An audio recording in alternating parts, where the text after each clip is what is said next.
أعوذ بالله من الشيطان الرجيم.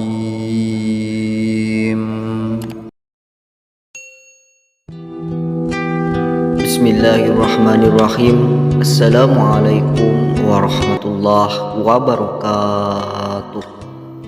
الحمد لله رب العالمين والصلاة والسلام على أشرف الأنبياء والمرسلين Nabiyina wa habibina Muhammadin wa ala alihi wa sahbihi ajma'in wa man tabi'ahum bi ihsanin ila yaumiddin, amma ba'du. Para sahabat YouTube yang dirahmati Allah Subhanahu wa taala, surah Al-Fatihah merupakan ummul kitab atau surat yang mengawali semua isi dari Al-Qur'an. Al-Fatihah juga merupakan bagian penting dari ibadah sholat. Kalau kita tahu dan faham dialog antara Allah dan orang yang membaca Al-Fatihah, tentu akan membuat orang semakin tinggi kadar keimanannya dan rasa tawakalnya akan muncul. Oleh karena itu, tidak sedikit ulama mengijazahkan surah ini karena selain mampu meningkatkan keyakinan, surah ini juga bisa menjadi wasilah kabulkannya doa seseorang. Namun sebelum berlanjut, saya ingin mengajak Anda untuk menekan tombol subscribe dan sukai video ini. Mari kita sama-sama dukung channel yang kecil ini agar tetap jaya dan menjadi wasilah dalam menyebarkan kebaikan di dunia wal akhirah. Dan bagi Anda yang sudah subscribe dan menonton video ini, saya berharap dalam pertemuan ini bisa menambah kekokohan iman kita kepada Allah Subhanahu wa taala, dan kita semua diberikan rezeki dan kebahagiaan dunia wal akhirah. Amin ya rabbal alamin.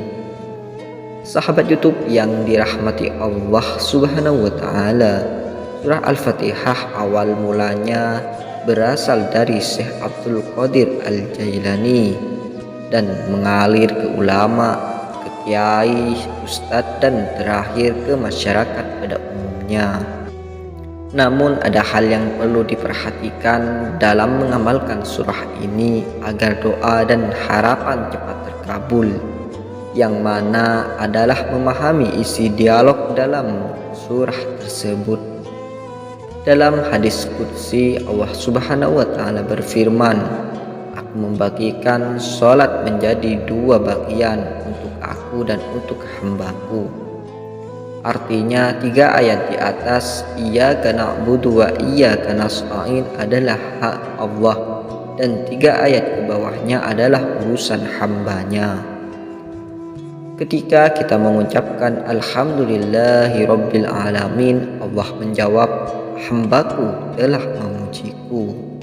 Ketika kita mengucapkan ar-Rahman ar-Rahim, Allah menjawab, hambaku telah mengagungkanku. Dan ketika kita mengucapkan Maliki Yaumiddin, Allah menjawab, hambaku telah memujaku. Dan ketika kita mengucapkan iyyaka na'budu wa iyyaka nasta'in, Allah menjawab, inilah perjanjian antara aku dan hambaku. Saudaraku yang dirahmati Allah, disinilah kunci permohonan kita.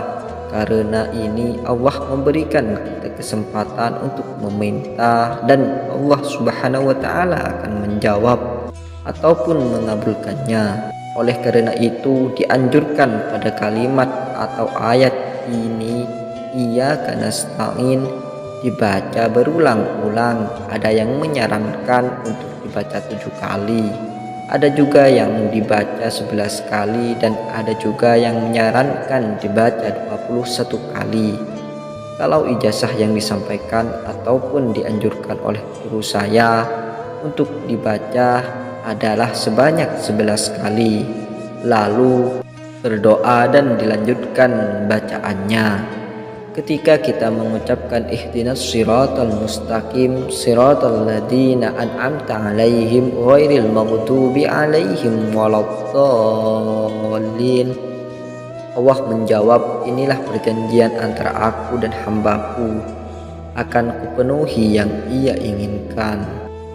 Dan pokok penting yang perlu diperhatikan agar niat dan harapan kita sukses dalam mengamalkan surah Al-Fatihah ini ialah bayangkan seakan-akan kita mendengarkan jawaban Allah dari masing-masing ayat yang dibaca mulai awal hingga selesai. Tidak cukup hanya mengambil bagian pokok pentingnya saja pada kalimat iyyaka nasta'in lalu berdoa dan selesai, melainkan mulai awal membacanya harus diresapi. Sedangkan untuk mengamalkan surah ini, waktu yang bagus menurut guru saya yaitu tengah malam, pada waktu sepi dan sunyi, atau setelah selesai sholat tahajud, atau juga bisa dilakukan setelah sholat subuh. Sekian dari saya, semoga bermanfaat untuk saudaraku semua. Apabila ada kesalahan, saya mohon maaf sebesar-besarnya. Akhirul kalam, wabillahi taufiq wal hidayah wal ridha wal inayah. Wassalamualaikum warahmatullahi wabarakatuh.